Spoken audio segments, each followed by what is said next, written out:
think Elon Musk said the test of freedom of speech is when someone you don't like says something you don't agree with. And that's when you are put to the test of whether you're really a believer of free speech. You mentioned Elon buying Twitter, and I agree, it was just a massive thing. I think when we look back in 20 years, it could be one of the major reasons why we made that turn. You've interviewed him on your show. What's Elon like? Sure. And what's it like watching him from when you had him on, I think, in 22 to watching him now in 25 and everything in between? Yeah, so I had him on spring 2023. Okay. So not long after he'd bought Twitter, Wow. It was still called Twitter at the time. He hadn't done the X rebrand yet. What was Elon like? He was friendly, he was humble, polite, down to earth, funny. He was as happy to meet me as I was to meet him. And it was cool. During the interview, I had a couple moments where I was kind of like, whoa, is this really happening? Am I just sitting here with Elon Musk? Like, this is quite a big deal. But I always highlight the humility and down-to-earthness, because I've said before that if there were a man in this world who in this earthly realm were to have a right, quote unquote, to be arrogant or prideful or see himself above everybody and, treat other people like beneath him, it would be him. And he's not like that. So what's the excuse for anyone else? So to me, that's kind of, it's a constant reminder. I think when you're in the public eye to whatever degree, we're both in the public eye to some level. And I think when you're in that position, one of the greatest temptations actually is pride.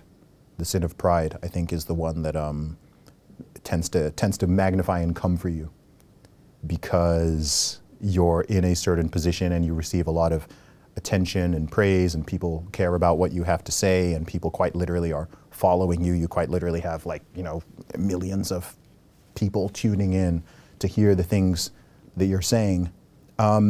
Someone in that position could easily become arrogant, cocky, prideful, start to think that, they're here and everyone else is lower than them.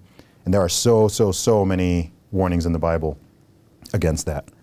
And I think a lot of times you don't really know why that's there and why it's repeated so many times until you're in a position, or you're entering a position where those forces are kind of working around you. I think it takes perhaps a certain level of status for certain temptations to become temptations. It's like if you're in some place and you don't have much access to food, and food is really hard to come by, then you don't need to worry too much about the sin of gluttony, right? Like, it's not even a risk. But if you're constantly surrounded by food and buffets and everything you'd ever want to eat and drink, and it's constantly around you, now you need to be more disciplined, and you need to guard against your limbic system's animalistic desire to just gorge on whatever it is.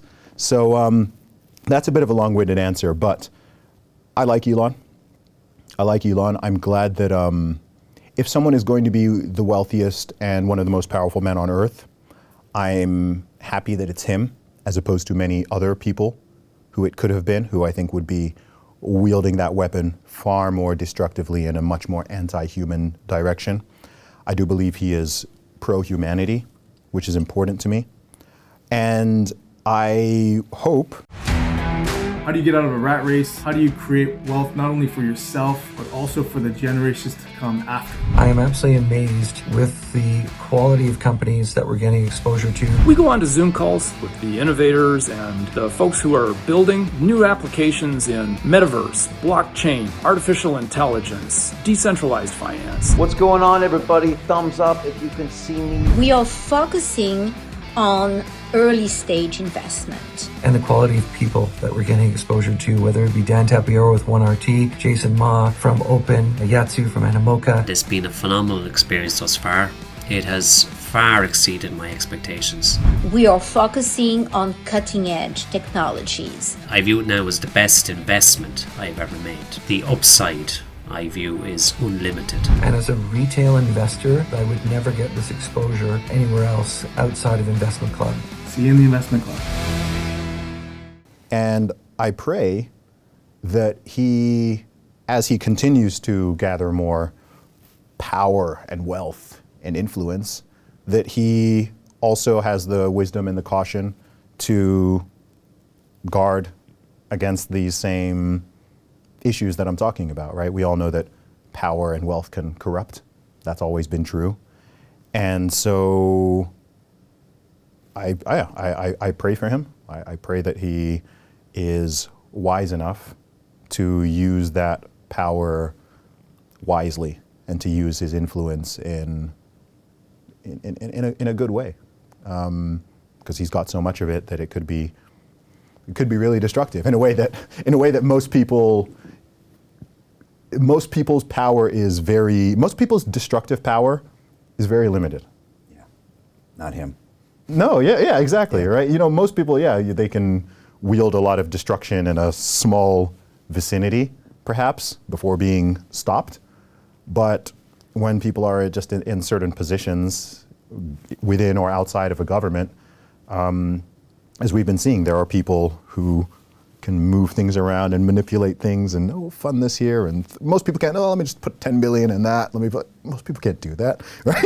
Yeah. So when you're in that position, I think there's a whole new level of responsibility that comes with it. It's been amazing to watch, even since you talked to him less than 2 years ago, him continue to transform. I mean, he was already one of the wealthiest people in the world. He already controlled major social media platform, electric car, space vehicles, and a few others.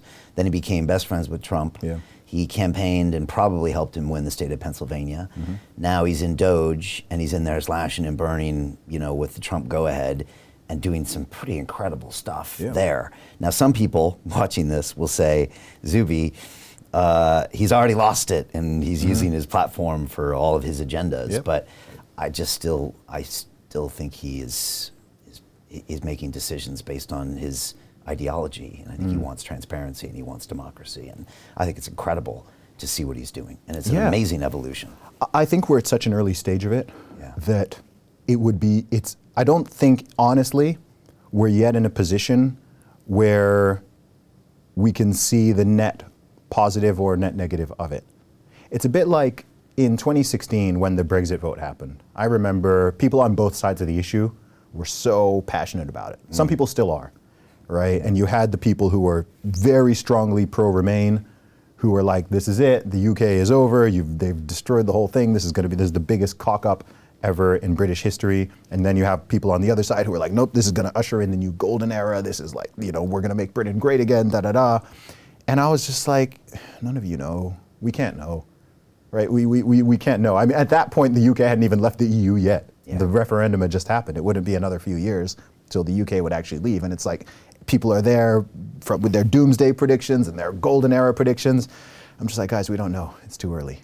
And I kind of feel the same with what's going on now. I think I'm cautiously optimistic, for sure. I mean, the US government, the federal government is probably the most wasteful entity that exists. And there's a lot of corruption that needs to be dealt with and unearthed. At the same time, maybe at this early stage, some people aren't too worried about this, but there's the meat and there's the fat, right? And you want to be careful with trimming the fat off without, I guess the more libertarian or even anarchist someone is, the more they're just like, look, just blow the entire thing up, right? There's people who pretty much don't think a federal government should exist. But I think that over the course of the past century, the truth is the USA in particular has, I don't necessarily think they should have done this, but for better or worse, they have involved themselves in so many international things. The USA has its tentacles everywhere, just like it has its military bases everywhere. There is US influences in places people don't even know there's US influence. Some of it I'm sure is good, some of it I'm sure is bad. And look, when you take an axe to something, there's going to be a period of a lot of fallout. Right now, I think we're at the early stages of quite a lot of the fallout. It's like a wrecking ball. And I think 5 years from now, certainly 10 years from now, I think it'll be easy to look back and be like, hey, we had to do that. We had to break those eggs to make that. Look at this omelet we've got now. right? Or, and I hope this is not the situation, it could be like, oh, that wrecking ball went way too hard, right? The amount of fallout, this has ended up being a net negative. I do genuinely hope for the former situation. And again, I hope and I constantly pray for wisdom, because we can only do so much. We can talk about these issues, but we're not in these positions. We're not the ones making the decisions, deciding what to cut, deciding what to keep. We're not the ones wielding that power. So I constantly pray for the leaders, the people in these positions, to make wise decisions, because I know through my life, and I assume for many decades before that I was born, we've had a lot of leaders in a lot of countries making a lot of bad decisions, which has put us in certain situations. So I genuinely hope that this is the shift, the positive shift that we need. So I'm cautiously optimistic, but I'm careful to cheer too hard too early. Hey, I know investing in crypto is scary. It takes a real leap of faith because there are so many scams, rug pulls, and bad actors out there. It's a dangerous business, which is why 95% of people lose all their money. Well, that's why I created the London Real Investment Club, so you can access the hottest deals on the planet and use the crypto bull market to create the generational wealth that you deserve. Join my team of over 100 people from around the world that are making millions of dollars behind the scenes investing in blockchain, AI, Web3 games, DeFi, Bitcoin, and more. Don't miss out. Click the link below to book a call with one of my team now. But hurry, this bull market will end soon. I know investing in crypto can be scary. That's why you gotta join the investment club. Pull the trigger. Let's do this.